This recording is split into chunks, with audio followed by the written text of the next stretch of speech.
What's up, everybody? Welcome back to another episode of the Geek Boutique podcast. That's right. We are back. It is Thursday, January 25th. I mean, we're already a month into the year. It feels like we just celebrated Christmas last week. This is the Geek Boutique podcast. You were not imagining things if you're watching us live. This is not Jeff. This is, of course, pretty much Jeff's backup at this point, Mr. Myers Corp Cosplay. Don't tell him that. How you doing, buddy?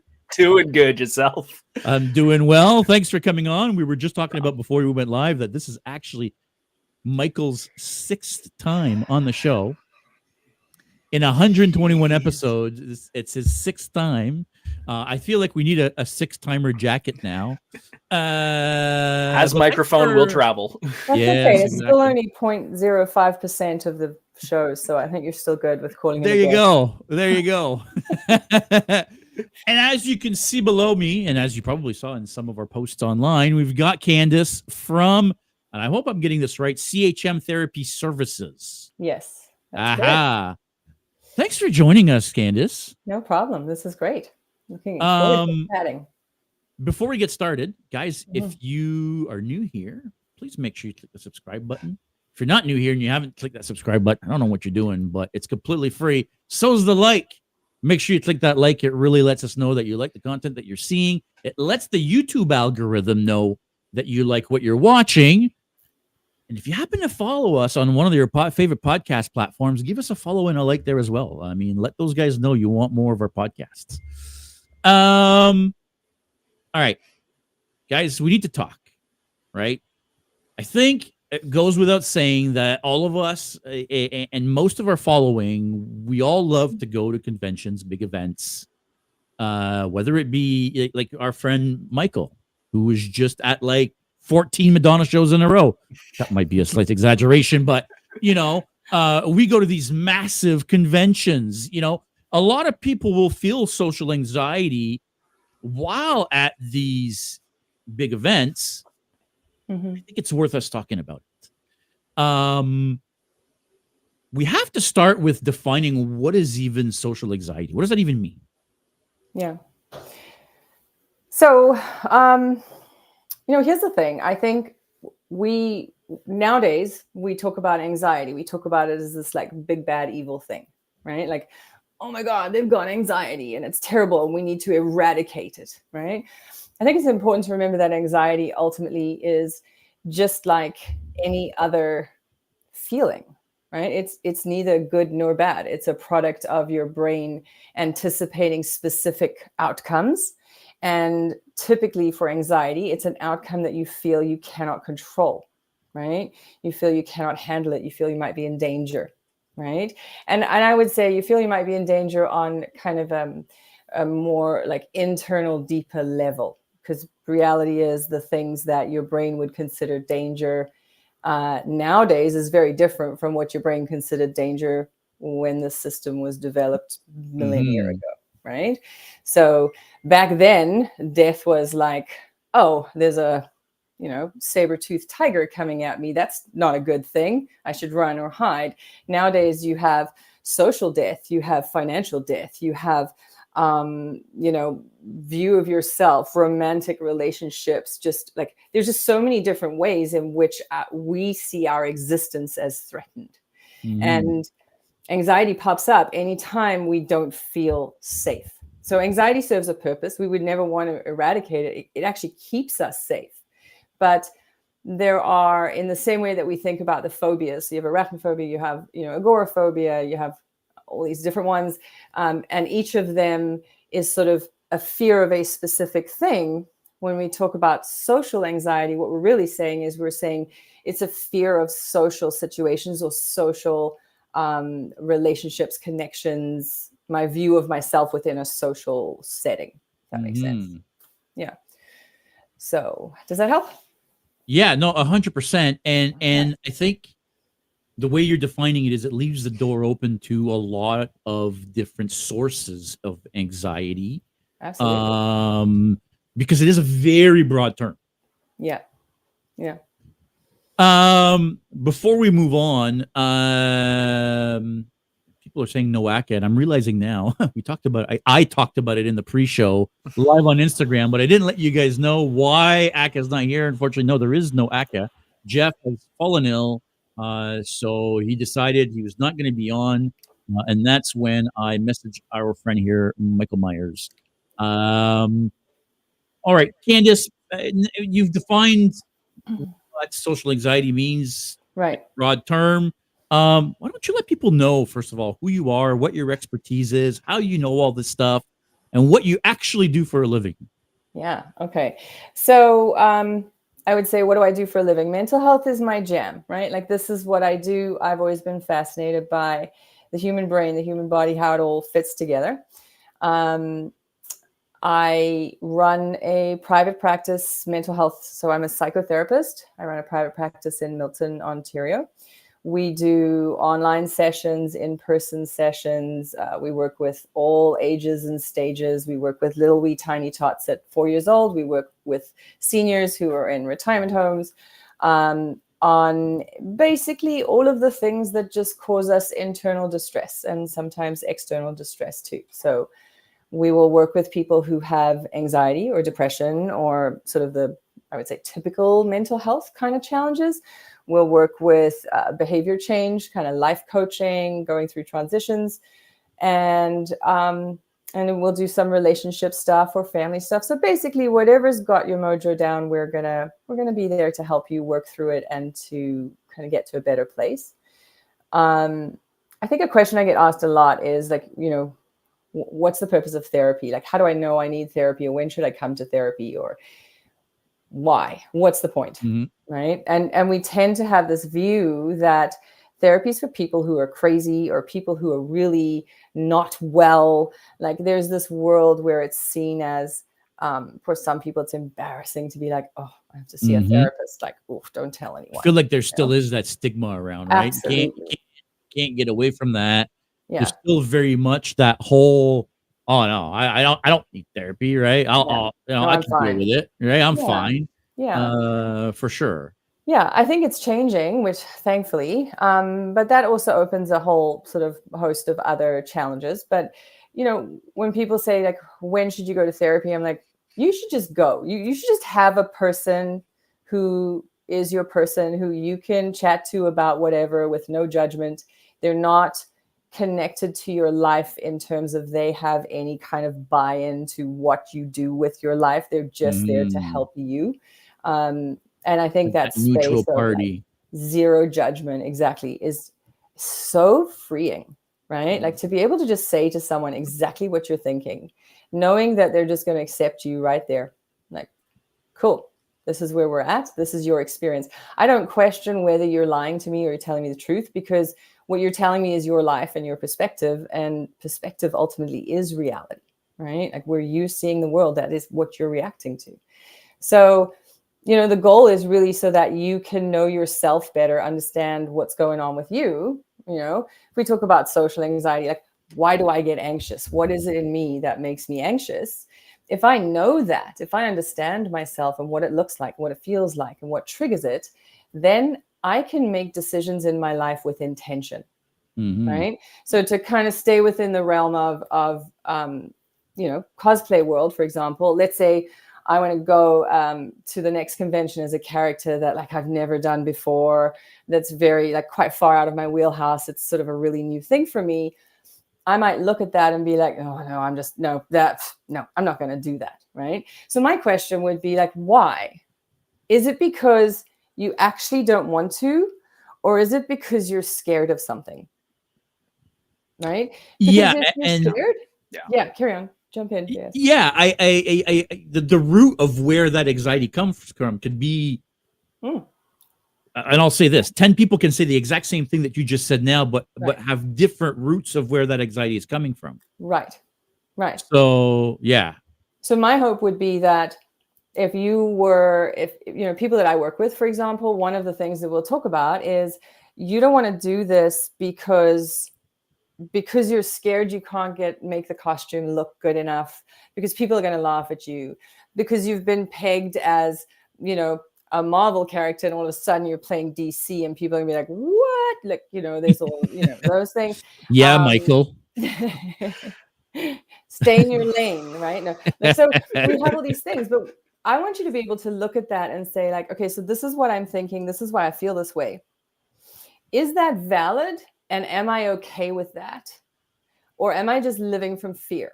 I want you to live with intention, because then whatever choice you make in your life, you can accept the consequences of it. So if I can say, look, I'm not doing that because everyone's going to laugh at me and I cannot tolerate that. Fine. That is totally fair. That's your choice. Because then you can accept the consequence, which is that you don't get to try out that cool thing that you've been dying to do. Right? Correct. So the goal of therapy is to be able to know yourself well enough to live with intention, by choice, your choice, rather than being ruled by fear, anxiety, self-loathing, whatever the hell else is going on in your head. Yeah, that is, wow. You I mean, you're the professional. You hit the nail right on the head. I mean, I'll fully admit there have been times where I've had that exact feeling where I've worked so hard on something and I walk in and I'm going, I don't want to be here all of a sudden. And I do that exact same thing where I kind of have to stop and go, why? Well, because I don't feel like I fit. Why? Yeah. And sort of keep asking that why and why and why, and get down to, oh, I'm playing in my head and I shouldn't be, because there's probably 15 other people around me who are doing the exact same thing. Well, that's the thing, and right? We're actually all in the same boat. Yeah. 100%. Yeah. Yeah. Yeah. And I think it's being able to do that, because there is a space where you could say, I don't want to be here, so I'm actually going to go. And it's 100% okay for you to make that choice for your life, for whatever reason, whether it's fear or anything else. But I want you to understand the reasons so that you can own it. Right. So you said to me, what do I do? So what do? We do talk therapy. So psychotherapy is typically, talking it out, figuring out what's going on. There's a lot of different modalities of therapy. So you have kind of narrative approaches, which is really like looking at the story of your life, right? Are you the hero or the villain, or just the side party in your own life? Where do you fit, right? We have CBT, which is cognitive behavioral therapy. It's kind of the underlying core of most therapies. It's the idea that your reaction to the world, your feelings about the world, is not really based on the situation that you're in, but it's based on the thoughts that you're having about that situation. Right?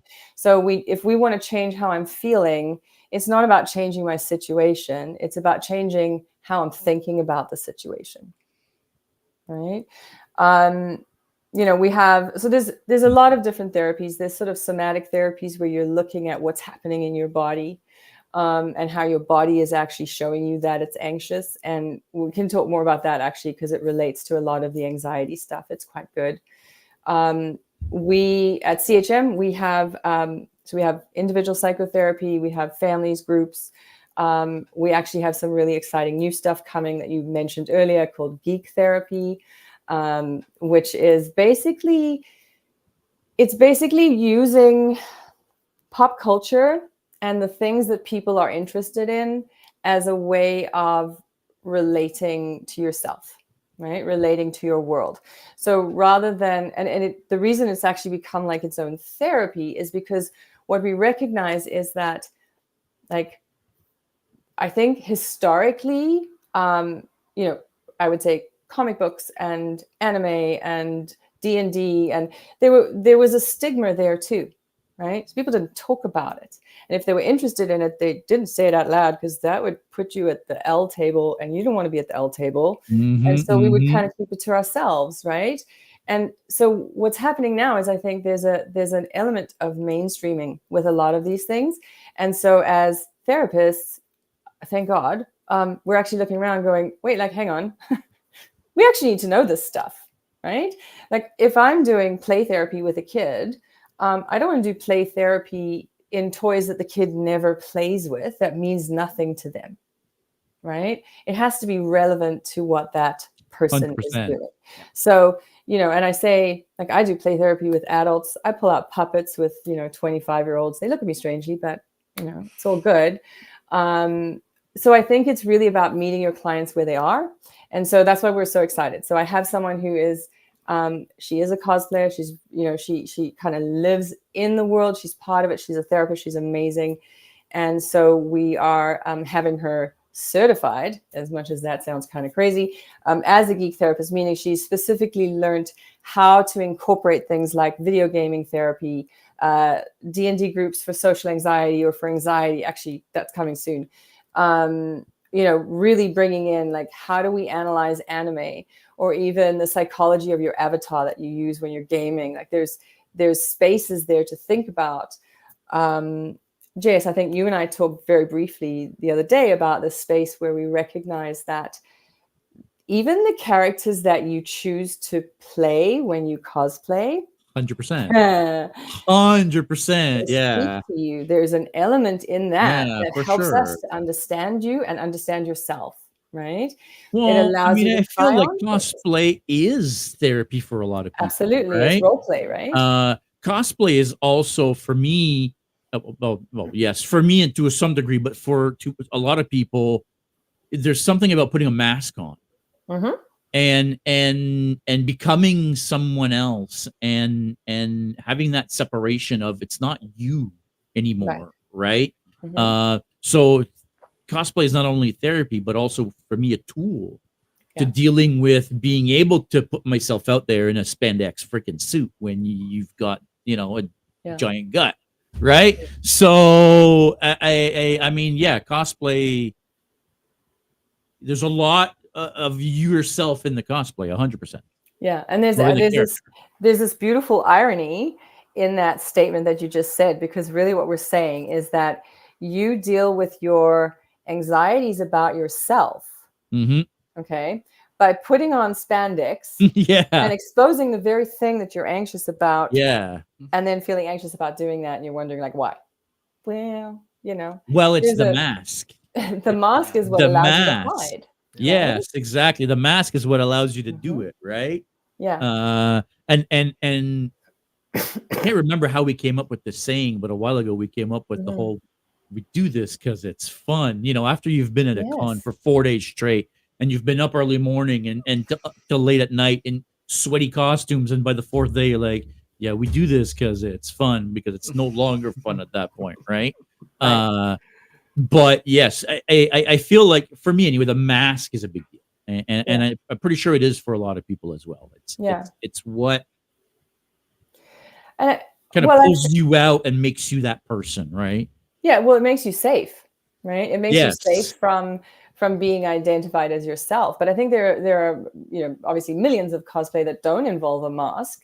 They involve some kind of makeup. But I would also say to you, there's no difference between the cosplayer who puts on their costume and goes to a con, to the businessman who puts on his suit and goes to a meeting, right? It's a space of, this is how I feel safe. Like, I am putting on a role here that I am going to feel comfortable in. The businessman's suit makes him feel confident and powerful, right? In the 80s, we used to tell women, you should wear red heels because red heels are siren sexy power. No one can mess with you. You see how many of our parents have red heels? It's quite actually hysterical, right?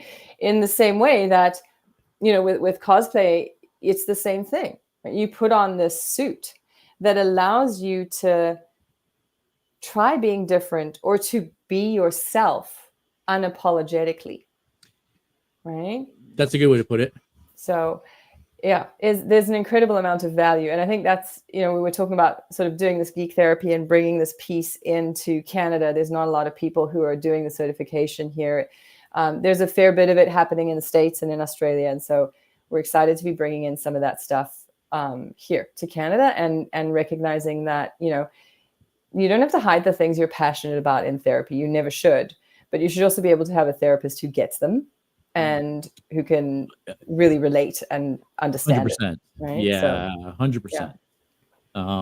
I feel like it's taken a long time for, I feel, especially the late Gen Xers and the early Gen Z, millennials, The early millennials and the late Gen Xers had a weird where they were kind of both children of the 70s and 80s.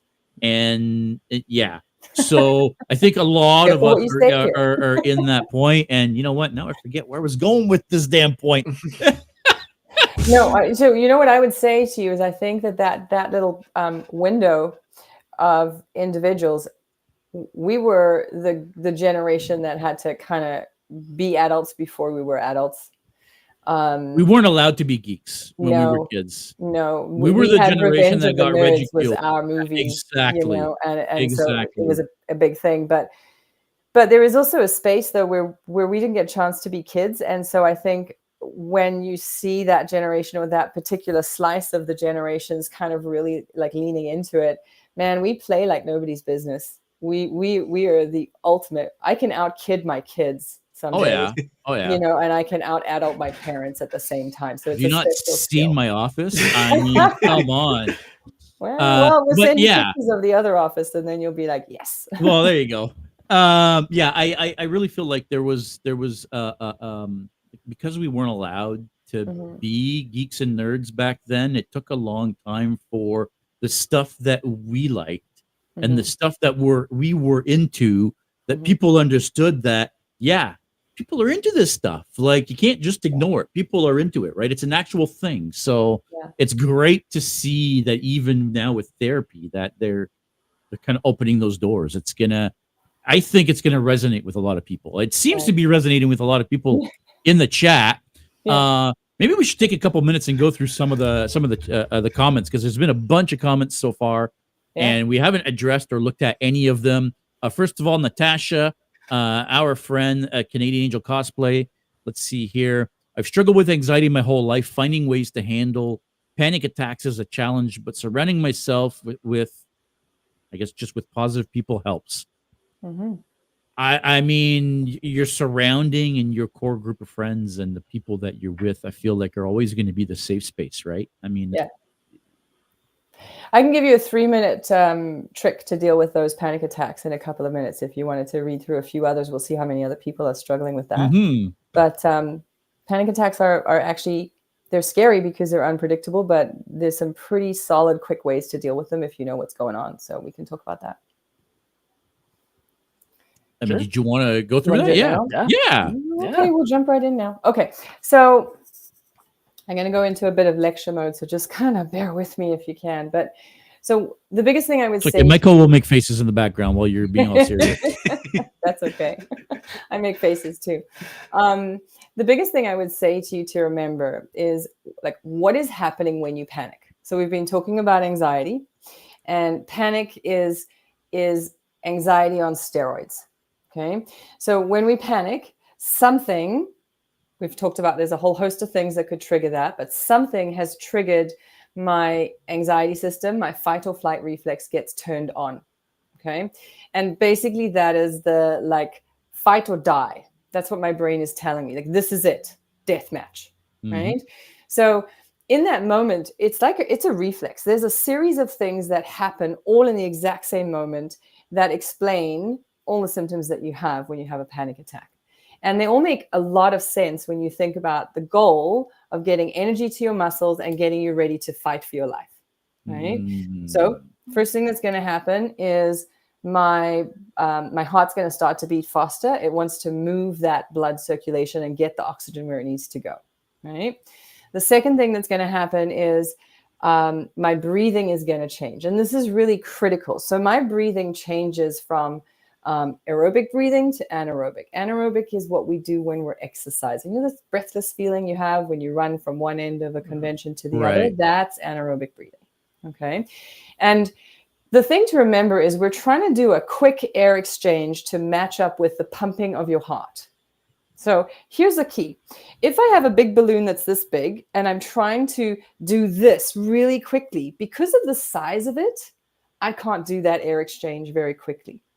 So anaerobic breathing says, hold on a second, let's make this smaller. Let's fill up the bottom half of the balloon, right? And let's just do this.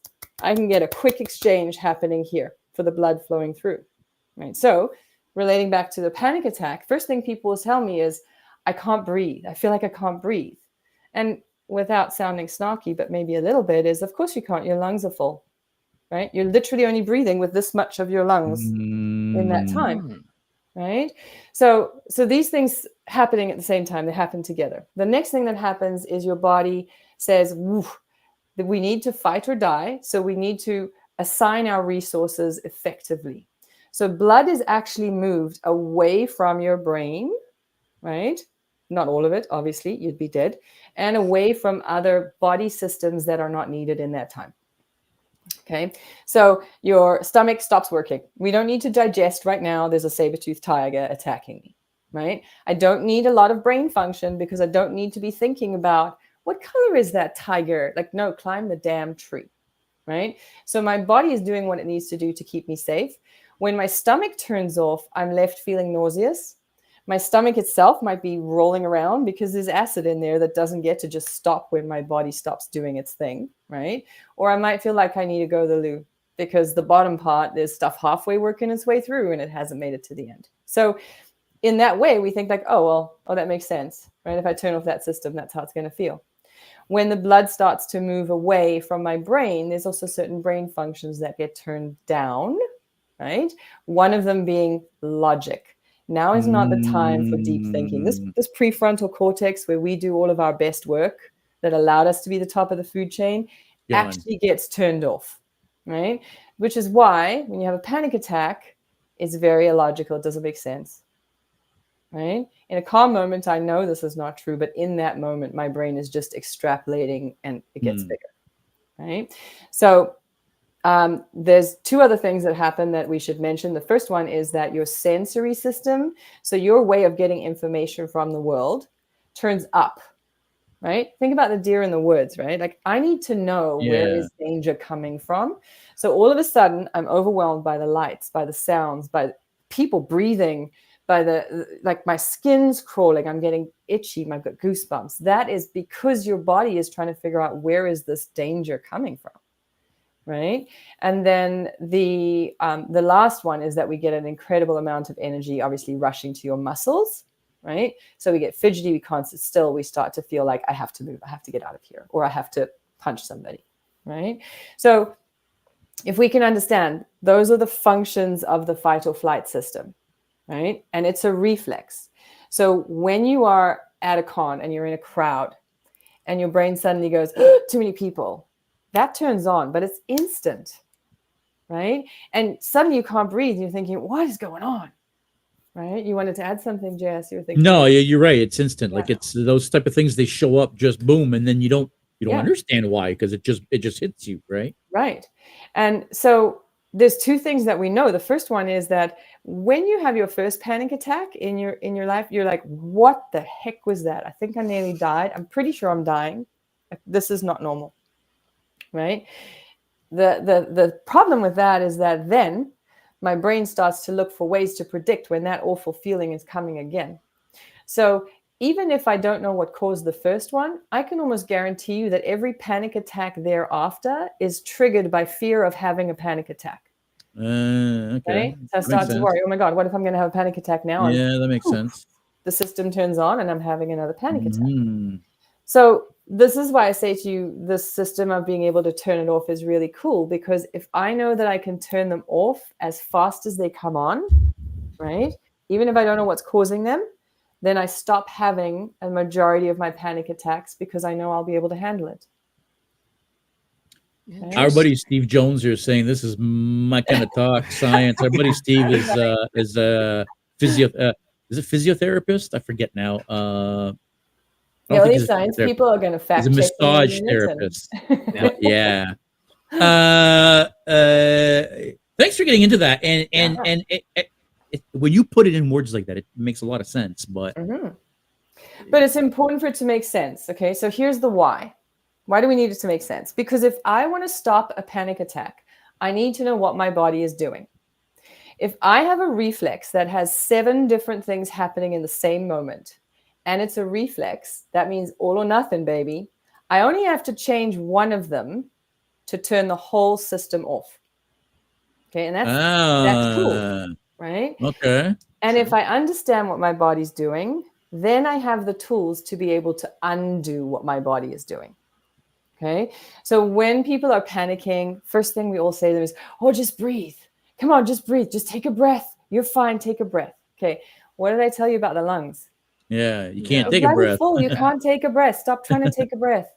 I want you to blow out. I want you to sigh, right? I want you to breathe in. If you can only breathe in for like, and then go, right? That is what's going to turn it off. Remember I said to you, the lungs are doing this to match up with your heartbeat. Okay. When I now empty the lungs so that the lungs are going slower, guess what happens to my heartbeat? Slows it has down. to slow down because the blood flow through the lungs has to match up to the oxygen coming into it. Yeah. Right. So now I've turned off the breathing thing and I can breathe again. Right. My heart rate's slowing down and my brain is going, oh, well, clearly things are not as bad as I thought. So it turns off the system. Right. So that's interesting. That's exactly how I stopped buying. There you go. When you understand it, you can turn it off. Yep. Okay. We can't impact a lot of things. I can't point at my stomach and be like, come on, get going. You need to get going again. Like I can't impact all of it, but I can affect my breathing. My breathing in turn affects my heart. I can also affect my sensory system.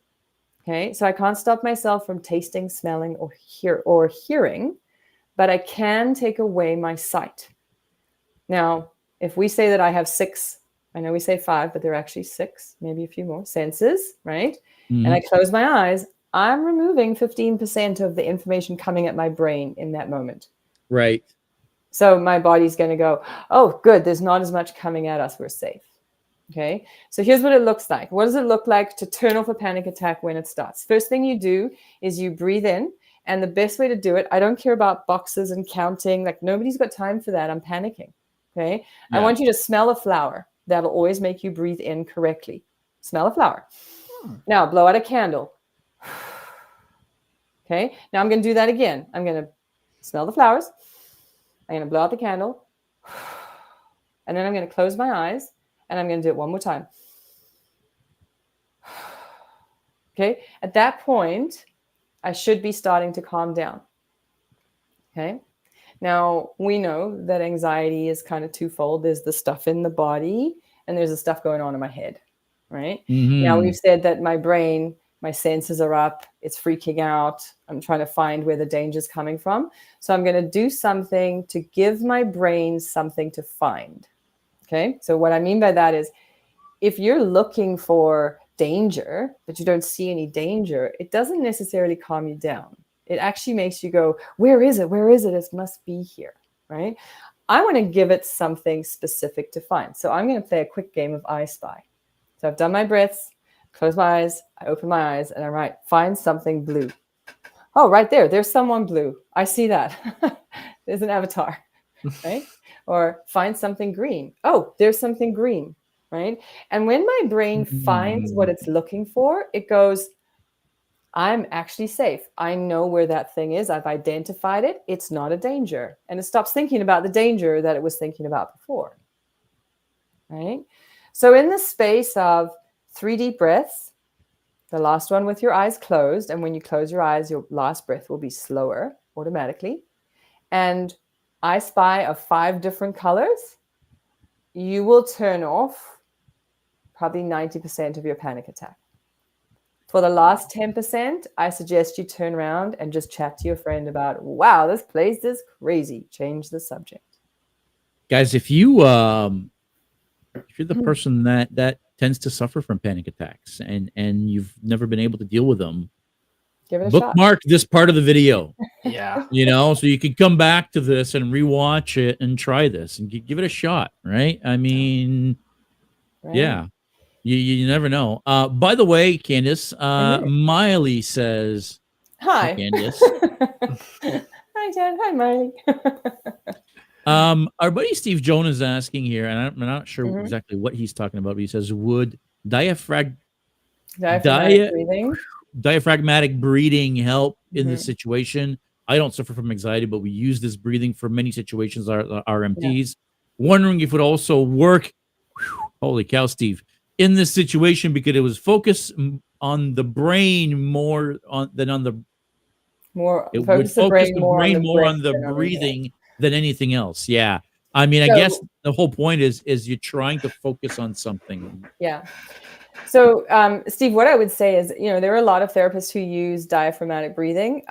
I tend to not. And I think the reason I don't is because I originally worked a lot with kids. And I found that, the more complicated I made it, the harder it was. And also, when we teach diaphragmatic breathing to children, we like put a teddy bear on their tummy and we say, now breathe out, and the teddy bear goes up, and breathe in, and the teddy bear comes down. And most kids can just push their bellies in and out without actually breathing properly. So, I agree. It's actually very valuable. It's a good skill for people to learn, especially if you're doing like public performance and things like that, where you need to have that breath control. Mhm. But what I find is that if I just focus on how the breath goes in and how the breath comes out, then your body knows what to do in the middle, right? So if I just focus on taking a big breath in through one and a big breath out through the other, like exhaling through the other, my body can sort out the rest of that stuff and I don't have to think about it. Sometimes in that panic, when you do diaphragmatic breathing, you get a bit lost and you're like, wait, am I supposed to be out or in? Or like, what am I doing? And so I have that sort of KISS approach, like keep it simple, which is why I don't do grounding techniques of what 5 things can I see and 5 things I can hear and forth. Because if I'm really having a panic attack, I told you the logic's gone. That's gone. Yeah. I I was don't even know what my 5 so senses far are. Yeah, you gone. forgot about it. Yeah. So we simplify to what we know from childhood, right? I know how to smell a flower. It's the first thing kids learn. I know how to blow out a birthday candle. It's the second thing kids learn, right? And I know how to play I Spy because there were a lot of car trips where my parents were doing anything to entertain me. And it's already in my muscle memory. So I don't have to think in that panic moment. Okay. So, yeah. No, go ahead. I was going to say, I know that we are just sort of wanting to get to some of the examples of, where people are panicking. Yeah. Thank you. That's exactly where I was going to go with that. So we do have a lot of people that have answered our question online. What gives you anxiety at events? And we've tried to kind of group them into similar responses. Yeah. And maybe that's something maybe you can even clear up because maybe some of them don't really go together. I also want to point out that people are telling us what their anxieties are, not what is causing those anxieties. So I don't want to presume for anybody, which is why I'm not going to put anybody's names, but we're going to bring some of them up. And this is one of the common ones that we've seen, I guess, specifically around communication anxiety. I don't know if that's the right way to put it, but being uncomfortable with communicating with people. So as you can see these examples, speaking up when I'm uncomfortable, I want to fit in, so conversations are hard. Knowing what to say, my brain blanks, which is opposite to how I really feel. I want to talk.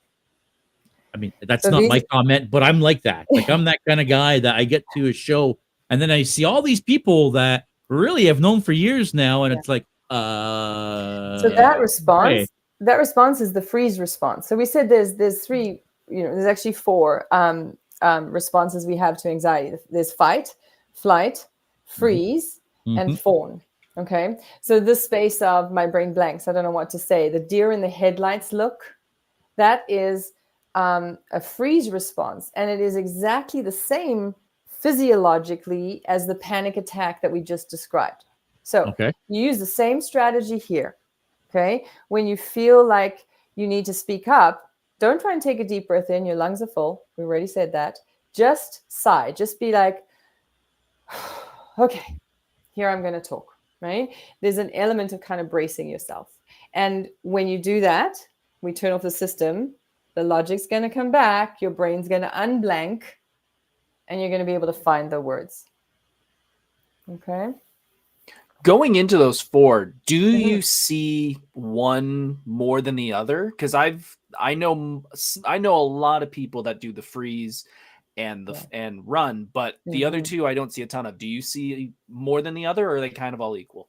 So That's a good question. So the thing is, if we look at the animal kingdom, just super quick sidebar. If we look at the animal kingdom, all lions fight, right? That's their go-to. All deer run. All rabbits freeze, and all baby animals fawn. Okay, it's a safety mechanism.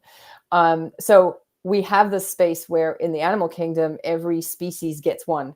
Humans are weird, man. We do all three. Right? But here's the kicker is each of us actually has one default. So you may be a fighter now, but you could have been the best, purest time to tell what a kid is going to be is age 4. Okay. Age 4, kids are the most animalistic ever be. Age 4, a group of 4-year-olds can take down the Navy SEALs. It's proven. They literally have studied that and proven it in science. So at age 4, how you respond to fear and to anger is really indicative of what your most natural response state is. And, over time, we learn to use and access those other ones by inhibiting some of those feelings. But to look back and say, like, who's the kid who, when you say no, and they just like those are your lions, man, and the little ones that are the deer in the headlights, those are your bunny rabbits. So it's definitely there that you really start to see it the most, which is when the fawning stage actually moves out in terms of development. Interesting. Yeah. So I see all of them. Sorry, that was answer your question. Yeah, no. Yeah, so I guess you see every. Yeah, I mean, it's. I guess there is no real. Everybody's different. You should know that, Michael. Everybody's different. Here's something that's interesting, though. I will tell you this. So I work with a lot of cosplayers. Actually, it's really funny. I was like, what am I putting out in the universe here that all come in this way? But I do already have quite a few of them as clients. Of you guys. I'm not a cosplayer, so I should have said that. I design costumes for everyone else, but not me. Oh, really now? Yeah, no, there's a whole nother level of therapy there. But what's interesting is most of the cosplayers that I see are here or come to me for anxiety. So anxiety seems to be the biggest piece, which kind of makes sense because we talk about cosplay as that place where you can try on something different and you can try on being a little bit different from how you see yourself, which really fits for people who are anxious. They want that opportunity to just like not feel anxious and not always be like that. So it makes sense that that's probably the bulk of the group of the challenges faced is anxiety. Yeah, and it's funny you would bring that up because the next slide basically covers that exactly. Well, no, sorry, that's the one we were just looking at. Sorry. Feeling snubbed or judged, getting anxious. Actually, I kind of feel like they're a little bit different. The first one for sure kind of fits in that. Getting anxious when losing sight of your friends and being alone in a crowd, socializing. In general, especially with people you don't know, I feel like that's a little bit different. That's more of a feeling of, I guess, oh crap, like I'm on my own now versus the other one is more, I feel like maybe more of a self-image thing. I mean, I don't know. You tell me, like, what are your thoughts here? No, I think so. I would say the third one and the first one are probably same sort of roots of feeling like, if I'm alone in a crowd and I'm having to socialize, I don't have a safety net if people are mean to me or judging me or, how do I break into conversation? So those are definitely anxiety. The middle one is also anxiety, but I would say, there's an element here of physical safety, right? So I'm not feeling safe because the physical stuff that I'm seeing, there's a lot of people, there's crowds coming in. I can't see where my friends are. I don't know where to go. So it's not necessarily social in the same way, but I mean, they all fall under the anxiety category. And I think we like to pick one and say like, oh, let's talk social anxiety, but anxiety is anxiety. And again, that strategy that I talked about before is literally going to help all anxiety, right? There is an element where the next level of what you have to work through is what's causing it. So if we think of anxiety, like let's say somebody goes to the doctor and they have, I don't know, a sore stomach, right? The doctor's going to be like, right, okay, there's two pieces we have to do. The first piece is we've got to give you something for the symptoms, right? We have to deal with right now. How do you deal with the pain? And then we have to figure out what's causing you to have these stomach pains. Now, some people are quite happy to say, well, I don't really care what's causing it. As long as I know how to stop it, I'm good, right? So the strategy I just gave you is the strategy that is the symptom. It's the Advil, right? This is going to stop it in the moment, but it's not necessarily going to make it stop happening all the time down the line. Right. In order to get to that point, we have to figure out what caused them to start in the first place. What causes that anxiety? What is it you're worrying about? And that's where we talked about that CBT. What are your thoughts happening here? So if we say, I don't like being alone in crowds or socializing in general with people I don't know well, well, why not? What do you think is going to happen? Well, they're going to be mean to me. Okay, so what? Well, if they're mean to me, then I'm going to feel bad about myself. Okay, so you feel bad about yourself, so what? Now, this sounds really heartless, the way I'm saying it. We do that intentionally because what I'm trying to ignite is your anger, because in your anger, I get to a lower level of consciousness. You know that space where you're drunk and you yell, I just really hate you people. Well, I never meant to say that out loud. My filter was gone. So through therapy, we really explore what's underneath this thought, what's holding it in place. And the goal of that is that's the space where I say you're now living with intention, because you understand that I have these thoughts when I'm worried about how I'm going to manage feeling sad. Oh, okay, well, yeah, okay. So then I can come up with a plan or I can deal with it, right? So that's the diagnostics piece in terms of if we're dealing with a stomach ache, what's causing it, right? Yeah. Tiffany, I think, has a good comment here. So many people are around unsure how to connect with people, overthinking everything around me. Mm-hmm. And I mean everything. And I mean, that's typical, right? Whenever someone laughs, I always assumes it's at me. Yeah. I mean, it's a real feeling that people have. And then a lot of people have that feeling. And I will even go to the extent of saying that a lot of people have bailed out of certain cosplays for that reason. Yeah. If you think about it, in some ways, you're setting yourself up for that.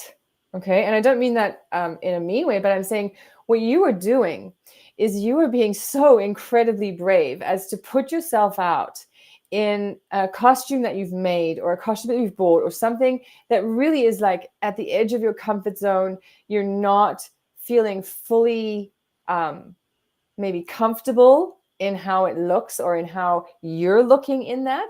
And I'm like, I am always in awe of my clients who cosplay, because I'm like, wow, you have so much anxiety. And then like, whoa, you did that? Like, that's amazing, So if you can recognize that, then you can also cut yourself a little bit of slack and say like, yeah, well, it makes sense that I'm feeling so insecure because I'm outside my comfort zone, because I'm trying something new, because I'm used to a world that judges everything I wear. But here's the key. I need to reframe that and recognize, hang on a second, but I'm currently in a world where like, this is what we do. We wear things that are different. We step outside of our comfort zone. And yes, there are mean people everywhere. But from my experience, on the whole, the cosplay community is small and incredibly supportive of each other. So if there's anywhere where I can do this and be uncomfortable and actually be safe, this is it. And I need to remind myself of that. Yeah, you're right. It is, and I think it is something people need to remind themselves more of. Is we all do this. We're all cosplayers.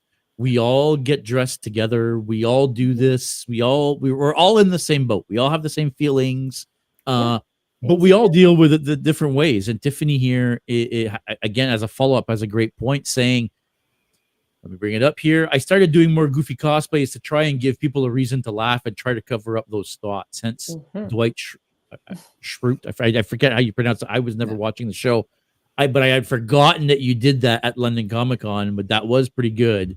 And yeah, I know a lot of people as well that do that type of stuff is they'll do cosplays. I mean, look, everybody does it, right? You'll do a cosplay. how can I To say intentionally you'll poke fun at stay in your yourself. lane, right? You'll do Yeah. a cosplay to try to maximize what you have as far as Mm. the body style or the height or the like whatever, right? Mhm. But at the same time, you want to get an effect because you're a cosplayer, but you don't want to feel shitty about yourself. And yeah, it's It's a lot. we're in a weird hobby, aren't we? Yep, we are. It's funny that you brought that up because, especially for anybody, I can speak from experience. I've been going to conventions for over 10 years, and I've cosplayed for off and on for around 10. I've had more judgment from people outside of the community, family and friends, 100%. than anybody in the community, anybody at Mhm. cons. And by the way, the judging was, "What are you wearing? That? Okay." Yeah. I've never had anybody say anything negative to the point of, I don't want to do this. I will say, I'm though, also the guy that doesn't care, but yeah, but I would also add, though, that and you know, not to raise any big debates here, but I do think that it's very different for your experience as a man oh, doing 100%. cosplay versus a 100%. woman who Of course. where we've got sexy this and sexy that and sexy the other, and then I have to be really comfortable with how I feel about my sexuality and myself and my body and all those flaws and roles that might still be there. And so I think the experience is quite different in that way. We judge ourselves so harshly against things that we really shouldn't. And it's so hard to not, because those thoughts and ideals and stigmas are still out there in the world, no matter how much we like to believe it's gone. It's not gone. It's changing, yes, but it's still there, you know? Mhm. And so I think that's something to keep in mind too, is like, how do you big each other up, right? Like, how do you actually tell somebody that, like, wow, that costume is freaking amazing, right? And I would say, like, as a man, how do you say that without defaulting to sexual when you're talking to a female friend, right? Do you big up their costume by like, whoa, you look smoking hot in that? Or you're like, whoa, that is epic costume. I love the way you've done this, this, or this, right? So where are we unintentionally continuing that piece? Yeah, 100%. I do think though that there's also a difference between the reaction you're gonna get from somebody that's in the community as a cosplayer 100%. and the reaction you're gonna get from somebody that's outside of the community and not a cosplayer. And I will even go one step further, that you're also gonna get a different reaction from the maker community than the non-maker community, right? Somebody shows up in this crazy build that I know will have taken them 2 years to make. Yeah. I don't give a shit if it's sexy or not. If it's a cool build, holy fuck, what's going on here? Yeah. Right? Yeah. Whereas the normie, all they'll see is, oh, that's a sexy robot, right? Oh, well, what, you know? 100%, So yeah. So I get what you're saying, but I feel like it's sometimes harder to deal with like Mike was saying, even the people in your own entourage, your own family and friends that are not part of the community, because they almost sometimes They don't get feel it. like it's okay to, you know, say certain things because, well, you're a friend, so I can say whatever, or your family, or you're, you know, I could say whatever, right? So, yeah, it's, don't we have a fun hobby? We have a fun hobby. Right? You do it because it's fun, right? That's what we you do told me this. earlier. It's fun. I want to bring in another slide because this has been by far the one that we got the most comments about, and I feel like this is the one that got me and Jen thinking: is this actually a social anxiety, or is this just anxiety? And I think you answered that at the top of the show, where it all is just anxiety, really, right? Crowds. The one about crowds, navigating through crowds, leaving the hotel to go to the con without psyching myself up. When it gets too crowded, can't move to a safe open space. I'm 4'11" and feel claustrophobic when too many people are surrounding me. Yeah, I mean, I can see that. I'm 6'1" and I sometimes feel that way. crowds in general make me anxious, especially when you're sardine into a small area. Last one, when it gets extremely packed in one area and you're shoulder to shoulder with everyone else. I mean, yeah, crowds, I think by far is the big thing that people. Right. I don't know if hate is the right word, that have anxiety about. Like for me, I hate crowds. Do they give me anxiety? I mean, they do, I guess. I mean, they will get my heart pumping, and they, I'll get some of those symptoms you were causing earlier, you were talking about earlier. But I guess again, for different people, have those feelings on a different level, right? Right. And I would say that reaction to the crowd, to the, to the, I'm overwhelmed, there's too much sounds, there's too much noise, there's too much volume. Like those are sensory anxiety. Like that is very reasonable space where your body should be reacting that way. Right.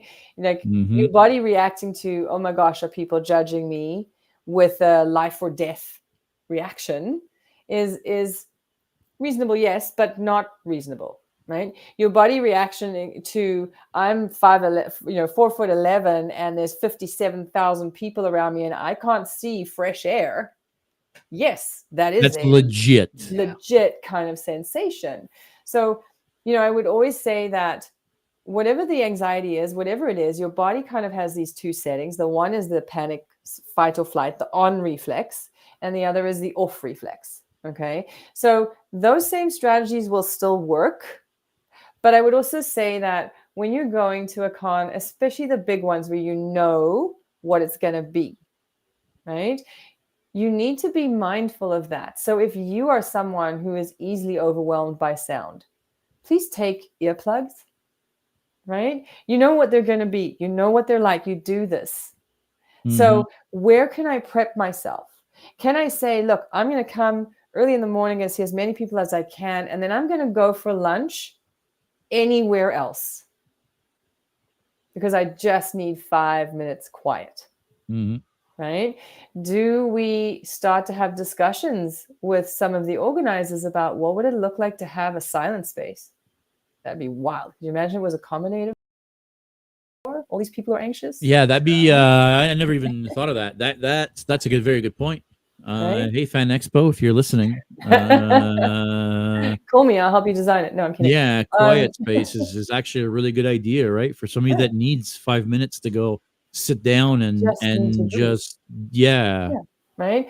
Always pack. So a couple things that are really cool tricks. Sorry, I want to back up for a quick second because when you're at a big convention, right? When you're at Fan Expo, Comic Con, London Comic Con, any of the big conventions, not only is there no place to sit, but there's definitely no place to get any quiet. You literally have to leave. And when you're talking about Toronto Comic Con and Fan Expo, I mean, you're downtown Toronto, so there is nowhere to go other than finding a corner in the parking lot, in the underground parking, right? Like there is nowhere to go and sit down and shut down for 5 minutes. So, and I would say to you, like, so there's little things you can do that'll help. Okay. If you have the ability to stash a bag somewhere, if you know somebody with a table and you can stash a bag with them that has like a kit that's going to help you, throw in something heavy.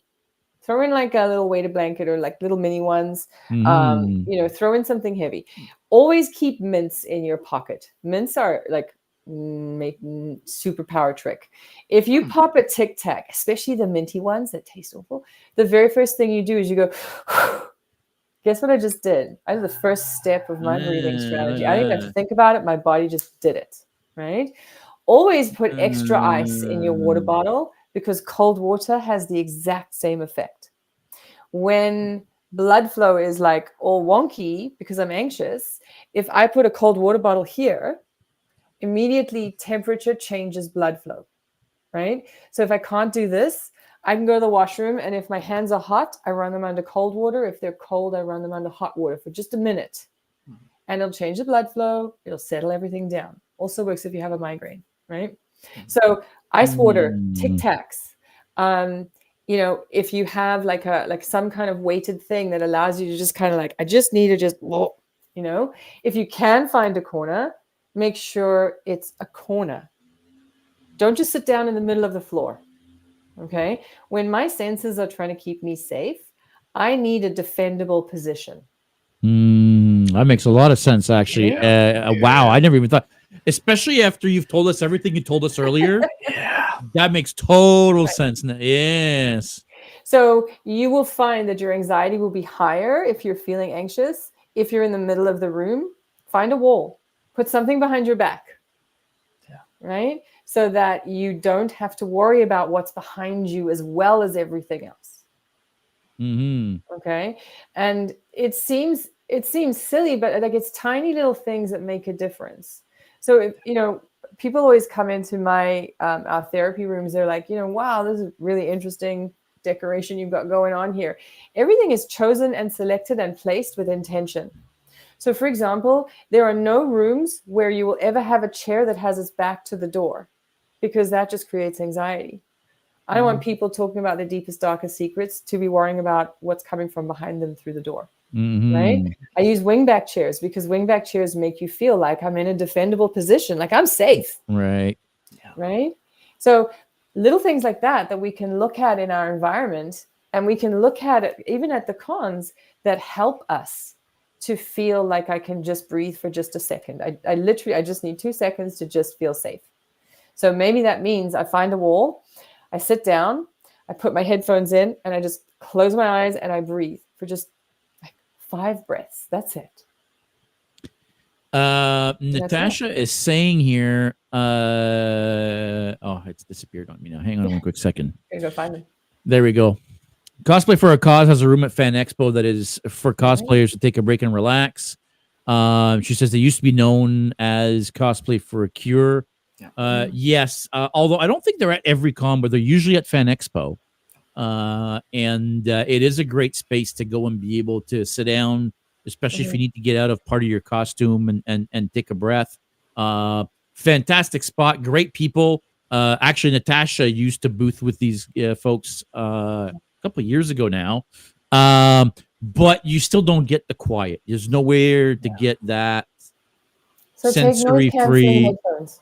Yeah, there you go. Noise canceling headphones. If I have a pair idea. of these, are just like little Apple things, right? They're not going to take up big space. They're not going to mess with my costume if I've got big headpieces on. If I've got a pair of these and I've got my phone, I can play brown noise, not white noise, brown noise on my phone, right? Put these brown in. noise. So brown noise has a lower frequency than white noise. It's actually more soothing to your brain and your body. Most of what people think of as white noise is actually brown noise, right?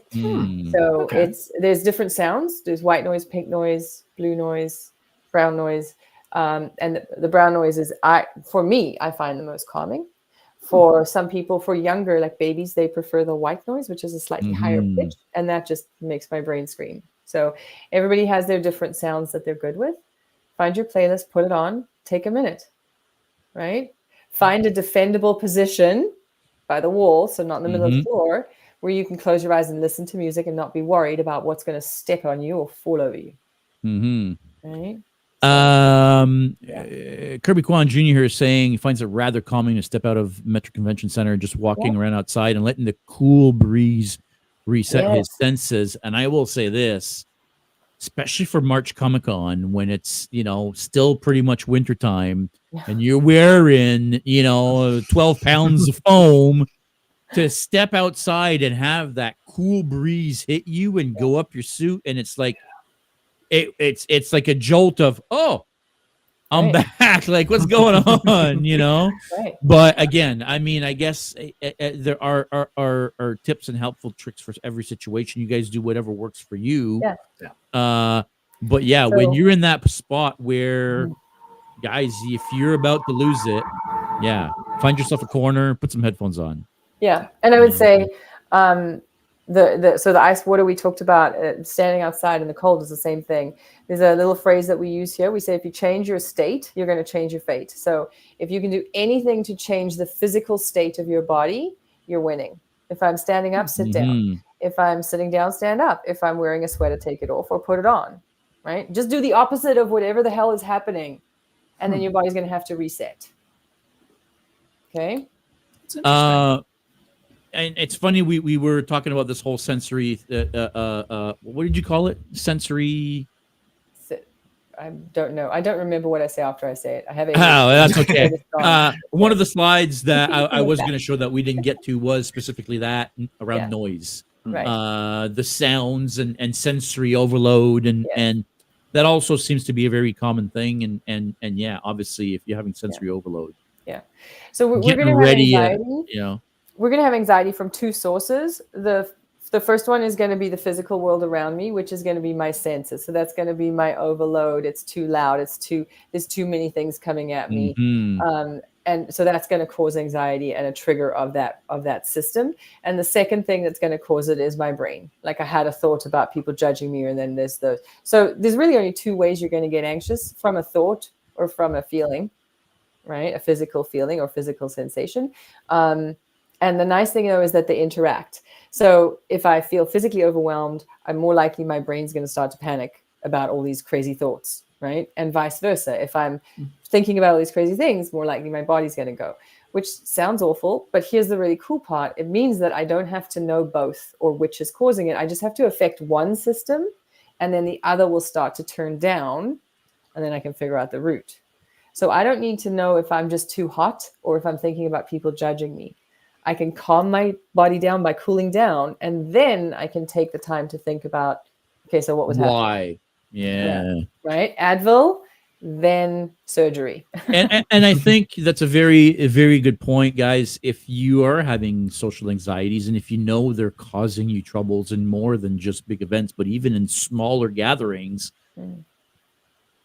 please, talk to somebody, figure out, what's happening and why these things are happening, because I want you guys to stick around. We're a pretty good, cool group of friends here. We, we want to keep seeing them from convention to convention. And it doesn't mean you're broken. Like if you have anxiety, your body's literally doing exactly what it's supposed to do to keep you safe. It's just a little oversensitive about what the things that it's thinking is going to kill you. Right? But if you're not broken, you're actually functioning exactly as you should. Right? Candice, thank you so much for joining us tonight. Yes. No I know we want to almost turn this into a little bit of a series. We kind of called it Let's Talk, and I think we're going to keep going. Like I said, I don't know if I said it at the top of the show or while I was live on Instagram, but mental health is worth talking about. It really is. We all have issues to a certain degree. We all experience anxiety to a certain degree. We need to normalize these things, and not only do we want to make sure that everybody is equipped to deal with whatever social anxiety or social issues that they're dealing with, but we also want to help equip the people that maybe can help the people that are dealing with social anxieties. So we're definitely going to do more of these. Candice, I hope we're able to get you back on at some point. I know this is a bit of a hard time slot for you because this is kind of the end of your working day. But you did say you were going to try to put us in touch with, was it Kelly? I'll put you in touch with Kelly. She's going to be our geek therapist. She's awesome. And I think, there's definitely a space where I'm happy to join in. Obviously, this is my jam. I love talking about this. I could do it all day. But with enough notice, I can probably, I can work around it. But yeah, this has been really fun. Well, we would love to have you back. Like I said, we want to keep talking about mental health, and we want to keep talking about different things in mental health, right? There are so many different things, so many different topics. So thank you so much. Mr. Myers, nice seeing your face again. So happy to be here. I can't remember, somebody said in the chat that they've learned more from Candice than they have at any therapy session, and I will fully admit I've been to therapy, and I agree 100%. I've suffered from panic attacks. I suffer from anxiety. I've learned so many things. I know I need to install pockets on my cosplay now. So I need to put mints in my pockets and everything else. So thank you very much for all your advice. We're actually getting a lot of very good comments right now. Great advice. Thank you. I'm so glad I was able to attend this tonight. Bravo. Thank you. This has been this has been a great podcast. Thank you for the advice.